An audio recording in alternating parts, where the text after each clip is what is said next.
Созақ районунун Барпа айылына Камчыбек Ташиев тарабынан Алым Чубагажы мечити курулганы белгилүү. Эми ал мечиттин алдына Алым Чубагажы атындагы балдар медресеси курулат. Медресе 100гө жакын баланы кабыл алып, билим берүүгө ыңгайлашат. Жатакана, китепкана жана башка зарыл шарттары менен камсыз болгон аймактагы заманбап имарат Камчыбек Ташиев тарабынан курулат. Медресеге биздин шартыбыз жок да, бул мечит деп салынган. Стулдардан, башкалардан бардыгынан подвалда жатышат, элдер жумага келет, намазга келет. Ошолордун баарын көрүп туруп, Камчыбек Ташиев менен болбойт мындай. Бул мечит өзүнчө турсун, намаз окусун адамдар, жума намазы, айт намаздар болсун. Элде талап күчтүү экен. Ушул эски мечитибиздин ордуна 100 адамдыктай медресе салып берейин деген чечимге келип калыптыр. Бул да бир Кудай Тааланын ошо кишинин жүрөгүнө салганы. Бир жылда бир каникул айларында лагерь уюштурганбыз. Өткөндө бир потогу болду, азыр бир потогу окуп атышат.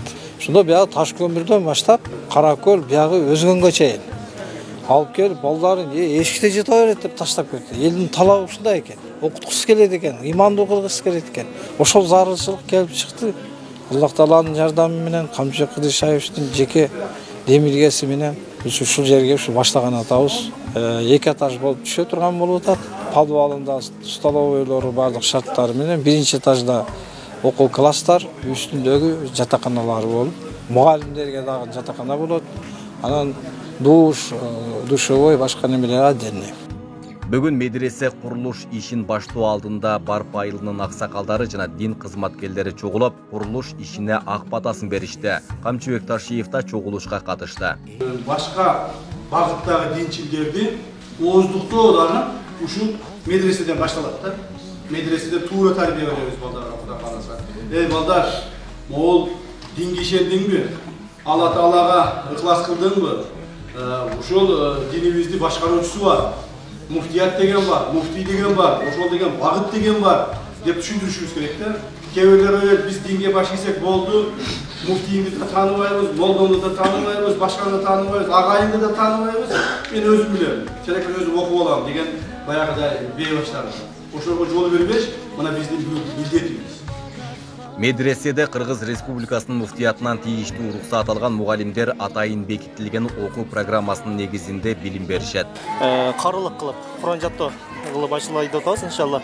Буюрса бул жерде бүткөндөн кийин балдар толук 30 баран Куранды жаттап жаттап чыгышат дагы, коомчулукка дагы буюрса өзүнүн жакшы жүрүм турум, адеп актагы менен чоң салым кошот. Буюрса программалар барды, ошо муфтият тараптан негизинен бекитилип берет. Ошо муфтият тараптан бекитилген программанын негизинде окутулат. Себеби баягы салтуу дин деп бизде азыр ошону бекем кылмабат, имам Азам Абу Ханифанын мазхабы боюнча. Фериштелер уксун жакшысын, белек кылчы беш ачкычын, адамзатка насип кылгабы, эки дүйнөнүн тең бактысы.